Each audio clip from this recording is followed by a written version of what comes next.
Sampurasun wargi Jabar, ada kabar gembira dari Kabupaten Majalengka, khususnya di ruas Jalan Majalengka hingga Talaga.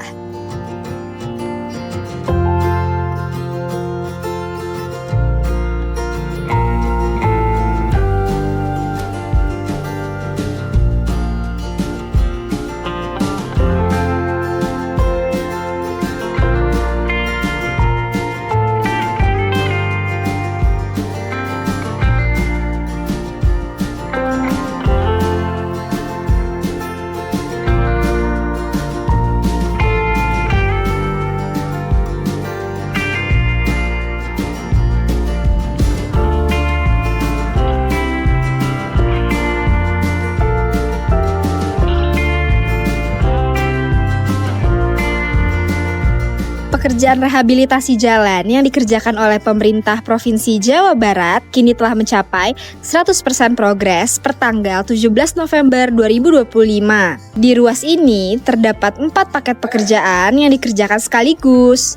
Mulai dari penanganan dampak bencana sampai pembuatan saluran air untuk memastikan aliran permukaan tetap lancar dan kualitas jalan terjaga dalam jangka panjang. Rehabilitasi ini bukan hanya memperbaiki fisik jalan, tapi juga meningkatkan keamanan dan kenyamanan perjalanan wargi Jabar. Dengan selesainya seluruh pekerjaan, kita harap konektivitas wilayah jadi semakin baik, aktivitas masyarakat makin lancar, dan perekonomian lokal ikut bergerak maju.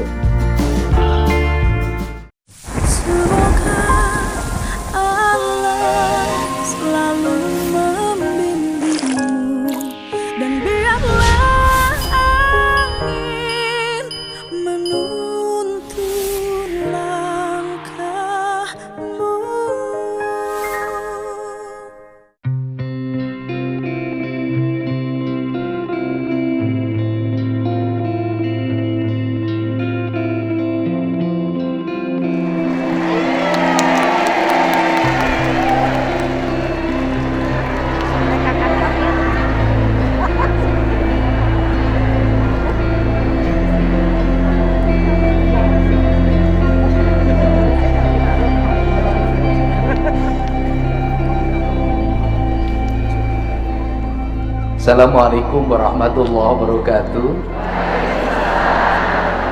Sampurasun. Ibu yang sebelah kanan saya masih bahagia? Suaminya baik enggak? Pengen naik gaji suaminya? Yang kiri juga sama? Anak-anaknya soleh enggak? Suaminya baik enggak?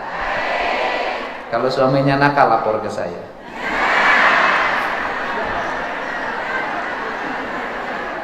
Tapi jangan sampai nakalnya bareng saya.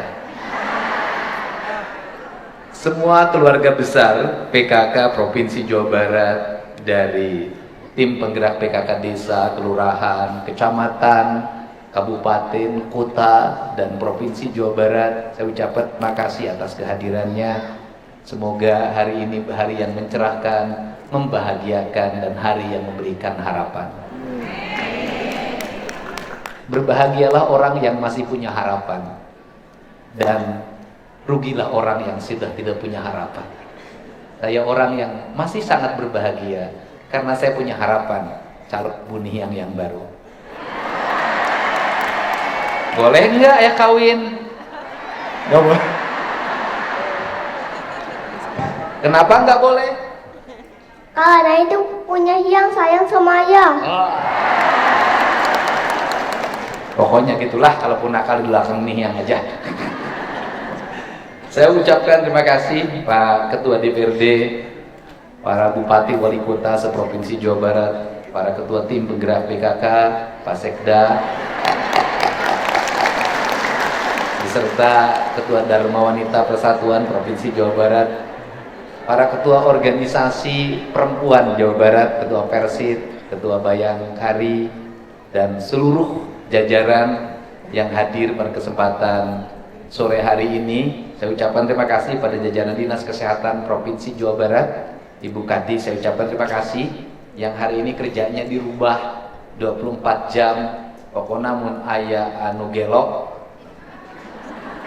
cokot angkut. Sebab kalau orang yang ODGJ di jalan dibiarkan, itu tandanya pemerintahnya gila.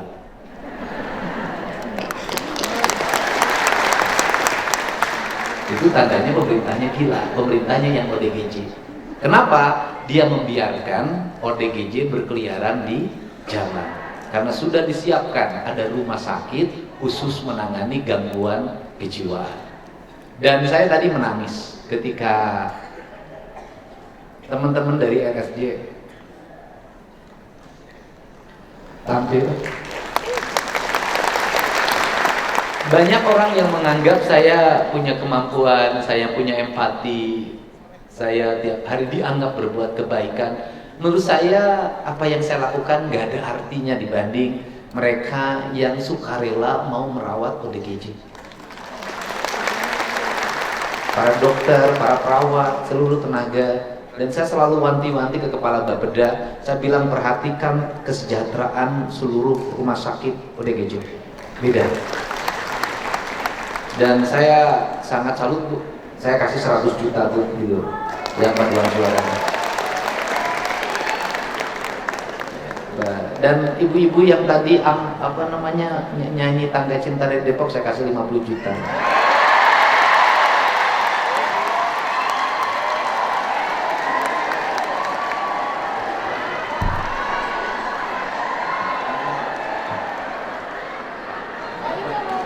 Iya udah ya dulu. Iya.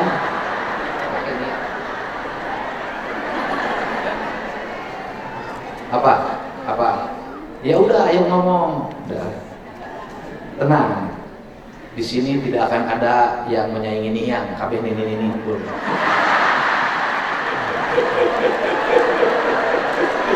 Tenang. Niang tidak akan cemas kalau saya berhadapan dengan ibu-ibu. Dia selalu gelisah kalau saya berhadapan dengan yang muda. Ada beberapa treatment yang mesti kita lakukan hari ini. Apa? Tenang dulu, lagi pidato Iya, nenek-nenek emang nggak sayang sama Hiang, bener. Ya, yang pertama adalah problem kita ini apa sih? Problem kita ini satu, stunting belum selesai.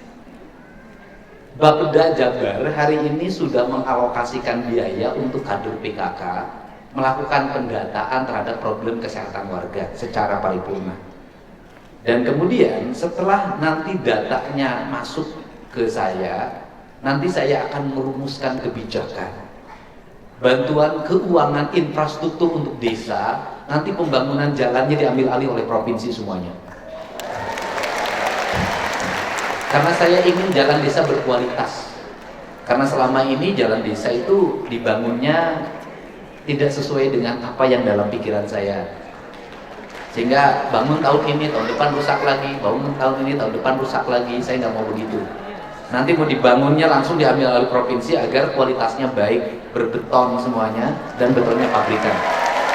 Nah, karena infrastruktur akan diambil alih oleh provinsi, maka tugas desa itu satu nanti, menyelesaikan problem kesehatan warga, menyelesaikan problem stunting, menyelesaikan problem repra, menyelesaikan problem paru-paru atau TBC, dan berbagai penyakit lainnya yang menjadi salah satu penyakit yang harus segera diselesaikan secara paripurna. Caranya bagaimana?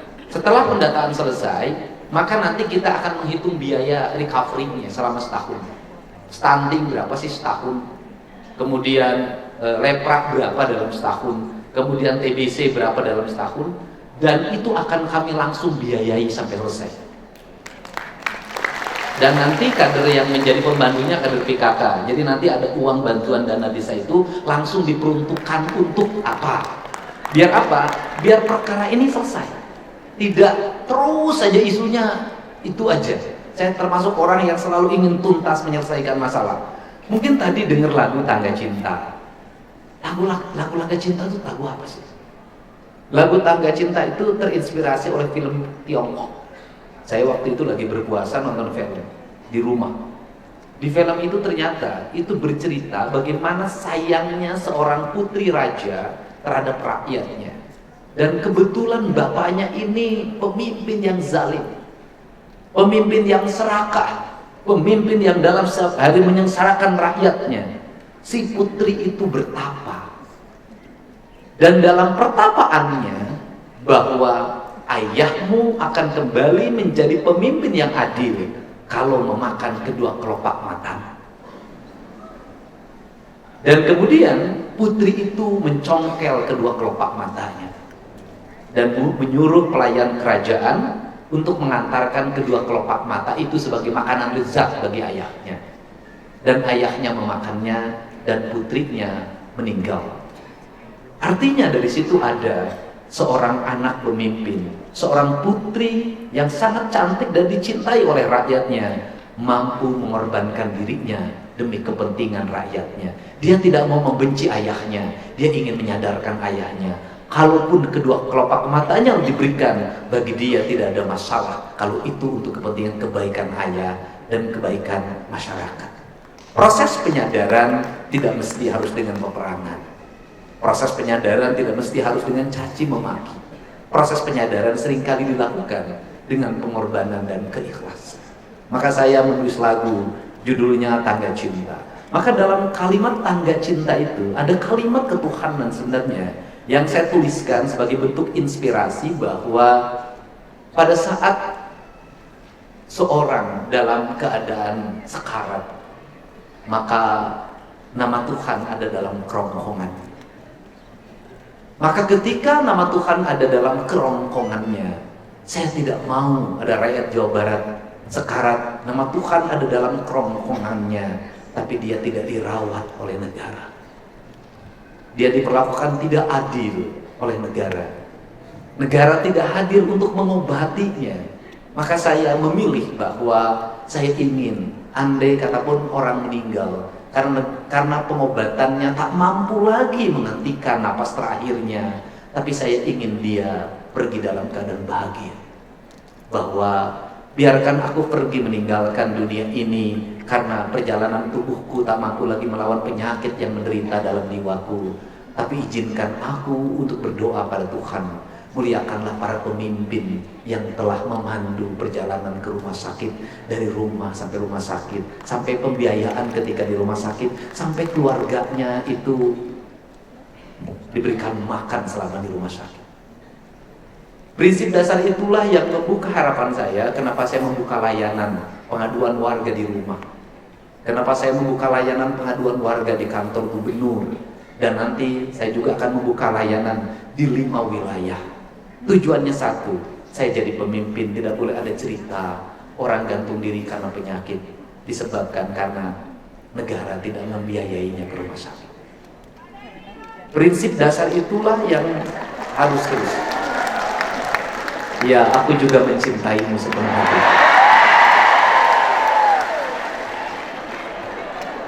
Maka coba biar orang ngerti. Lirih mendengar desas sunyi.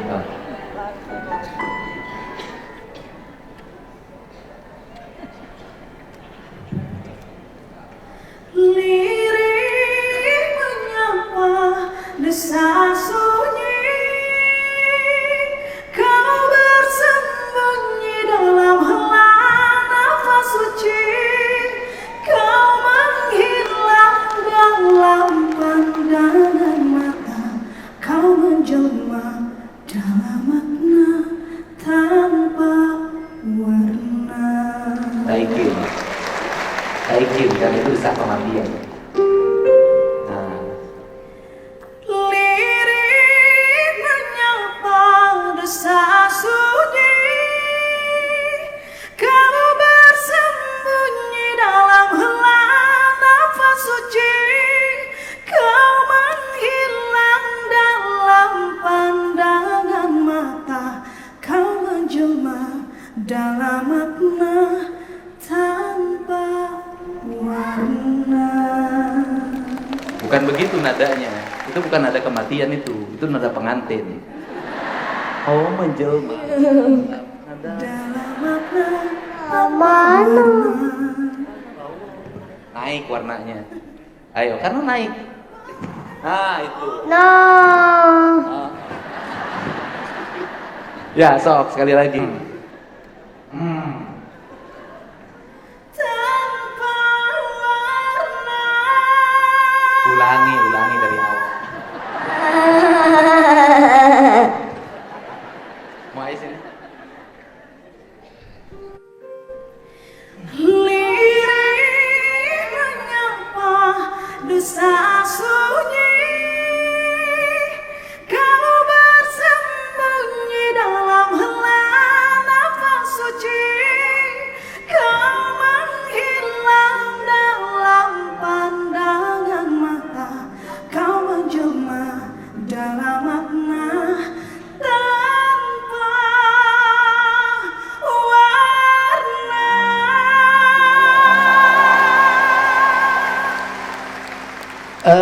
Coba perhatikan ketika orang mau meninggal. Ada nafas, kita la ilaha illallah. Saya selalu melihat itu dan memperhatikannya dengan seksama. Dan saya melihat napas-napasnya kemana. Dan saya ingin orang Jawa Barat, andai katapun dia menghembuskan napas terakhir, napasnya adalah napas kebahagiaan. Jangan ada kalimat begini, udah pulang aja mah, udah nggak apa-apa, jangan lama-lama di rumah sakit, kamu makan nanti dari mana, rumah sakitnya berapa biayanya, saya nggak mau dengerin. Maka kalimatnya adalah ketika la ilaha illallah yang terakhir dan kemudian ruh keluar, bahasa saya adalah makna tanpa warna. Maka kita tidak bicara lagi agama apa, keyakinan apa, golongan apa, organisasi apa, semuanya sudah tanpa warna. Dan warna yang akan sampai pada Allah adalah celik putih, celak kerang, caan bulan 14, jalan gede, sasapuan, tegenet, kebayang. Ruh suci yang tanpa kebencian, ruh suci yang tanpa beban, ruh suci yang kata orang Sunda desumur yang katukang. Ini yang dimaksud. Untuk itu saya ucapkan terima kasih Pak Untung, mohon bimbingan dan dukungannya di seluruh kegiatan ini. Mudah-mudahan kita menjadi sang pencerah, para pencerah dalam setiap waktu. Serugi-ruginya kita, seberat-beratnya kita, belum seberat beban yang dialami oleh saudara-saudara kita di tempat lain. Saya ucapkan terima kasih. Semoga saya itulah, dan saya mengucapkan terima kasih pada BJB almarhum Pak Yusuf.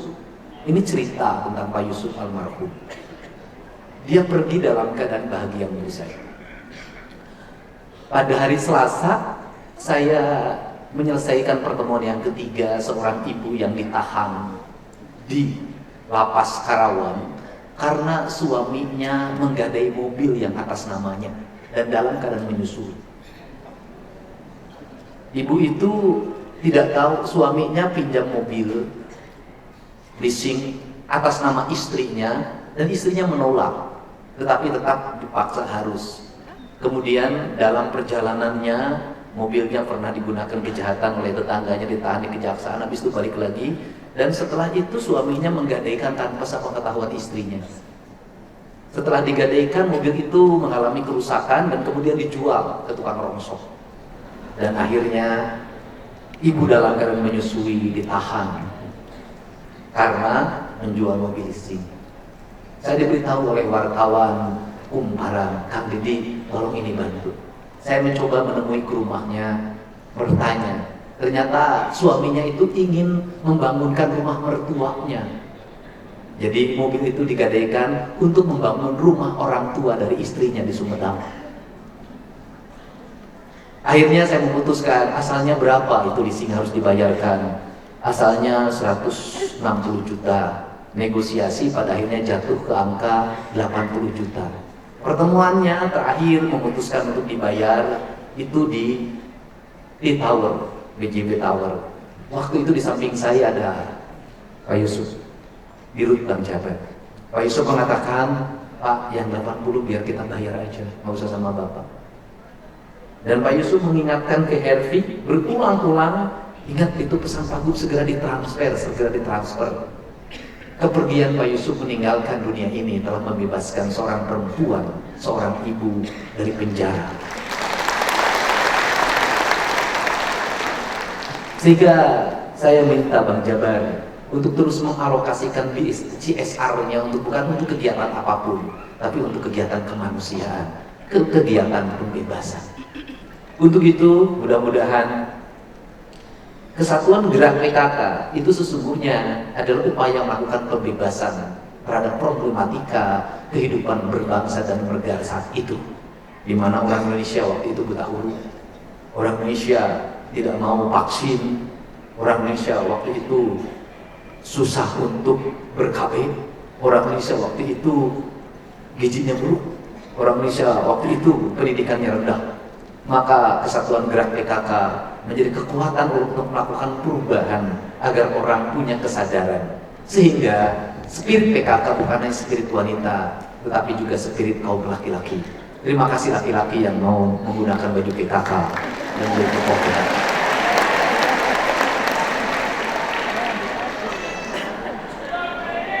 Cuman itulah perempuan. Itu bedanya perempuan dengan laki-laki. Perempuan itu kalau lakinya jadi pejabat, maka dia jadi pejabat. Kalau laki-lakinya jadi bupati, istrinya jadi ibu bupati. Suaminya jadi gubernur, istrinya jadi ibu gubernur. Jadi ketua PKK, jadi ketua Dharma Wanita, jadi ketua Persit. Lain kalau perempuan jadi bupati, suaminya tidak jadi papati, tidak. Tidak jadi ketua PKK. Kalau laki-laki jadi anggota DPR, maka perempuannya ada ikatan istri anggota DPR. Tapi kalau perempuan jadi anggota DPR, tidak ada ikatan suami anggota DPRD. Kalau suaminya jadi kolonel, istrinya jadi persit. Maka saya memilih untuk tidak beristri sajalah. Jauh lebih merdeka, jauh lebih bebas. Minimal saya tidak ada menegur duit saya dipakai apa dalam setiap hari, itu juga masalah. Untuk itu saya ucapkan terima kasih ke teman-teman UPI yang hari ini menjadi tim orkestra bareng dengan MP9, dan kita undang juga ini idolanya ibu-ibu tahun 90-an, Teh Tikus Kendal.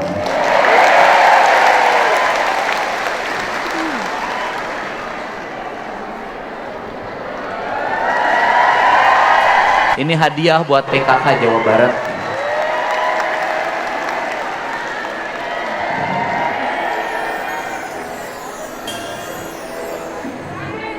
Assalamualaikum warahmatullahi wabarakatuh.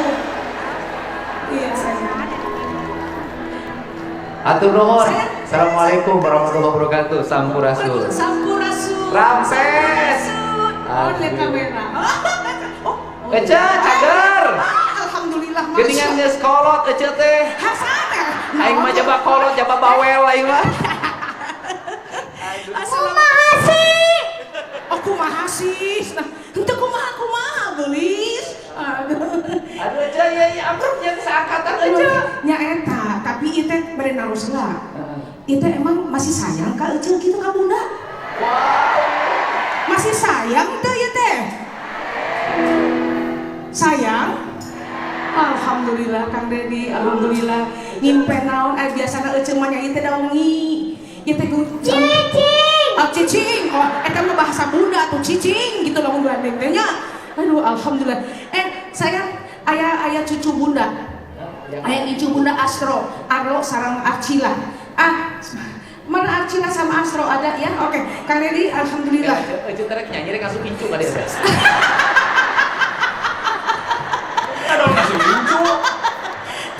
Tapi kia Kang Dedi alhamdulillah nembe itu nembe tadi wengi jam 12 selesainya nembe dongkap di Malaysia.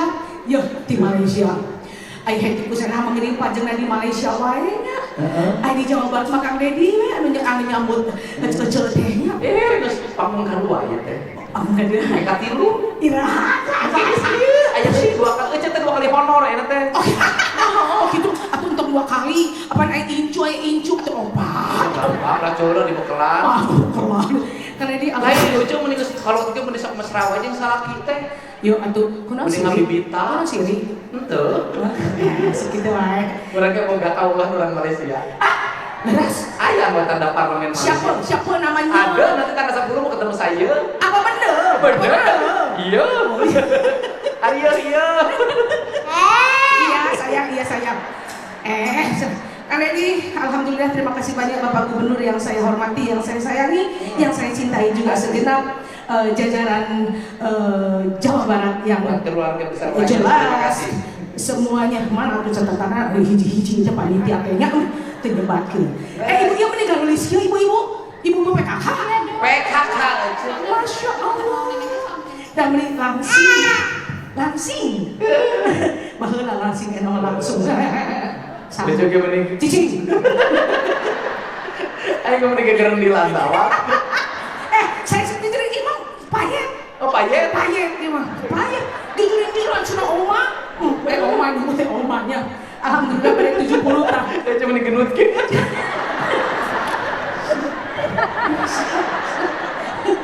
Ya sekap budak. Cicing lagi aja tahu sok. Ini pasaruan. Iya, saya.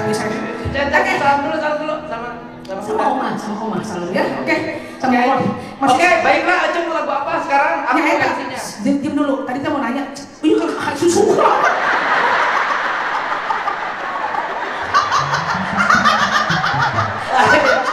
Lain budak kan susu atau teramangi susu budak kenapa? Tadi cerah masih sayang sama hatiku enak masih. Coba dek papa. Oke, hari sekalian semuanya bilang sayang ya kalau memang betul masih sayang sama Bunda. Cici bilang boleh cici. Oke hanya sebutin dia kemana lungsur. Oh iya sok. Oh iya, oke.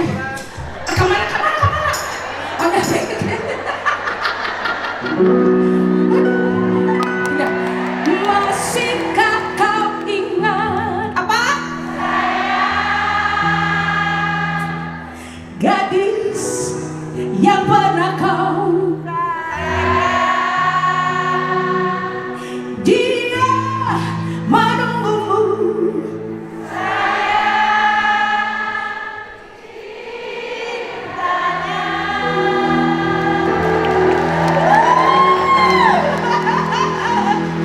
Kau berikan dia